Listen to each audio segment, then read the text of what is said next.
Most people read the headlines. I read the small print. This is Footnotes, where I find the biggest stories in the smallest detail. The afternoon sun beat down on the village of Eyam in Derbyshire, England, during the summer of 1665. Life in the quiet Peak District community went on as it had for centuries, until an innocent-looking package arrived from London for the local tailor. Inside was a bundle of damp cloth. When the tailor's assistant, George Vickers, hung the wet cloth near the hearth to dry, he unwittingly unleashed a monster. The fabric harbored plague-infected fleas. Within days, Vickers was dead, the first casualty of the Great Plague in Eyam. As the warm weather returned the following spring, the deadly disease began to sweep through the village at a terrifying speed. Fear gripped every home.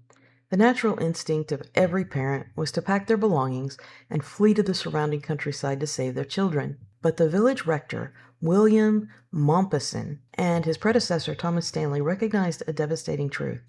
If the people of Eyam fled, they would carry the Black Death into all the surrounding towns, spreading mass casualties across northern England. Mompesson called the entire town together. He didn't order them. He made a heartbreaking, passionate plea to their humanity. He asked the people of Eyam to do something almost unheard of in human history: voluntarily lock themselves in. "If we remain here, many of us will die," he told them.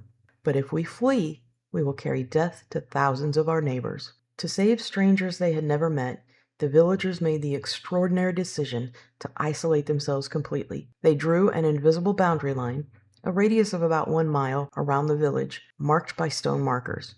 Not a single villager crossed that line to escape.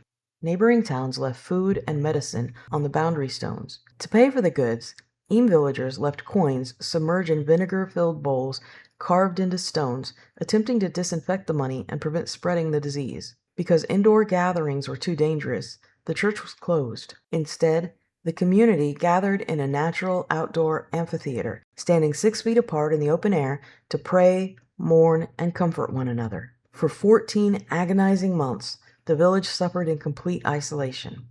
Whole families were wiped out. Out of a population of roughly 350 residents, 260 died, a mortality rate far higher than that of London during the height of the plague. In November 1666, the plague finally ran its course, and the quarantine was lifted. Because of the heroic self-sacrifice of this tiny Derbyshire community, the surrounding towns, including the major city of Sheffield, were completely spared. A handful of ordinary citizens had chosen to lay down their own lives so that thousands of others might live.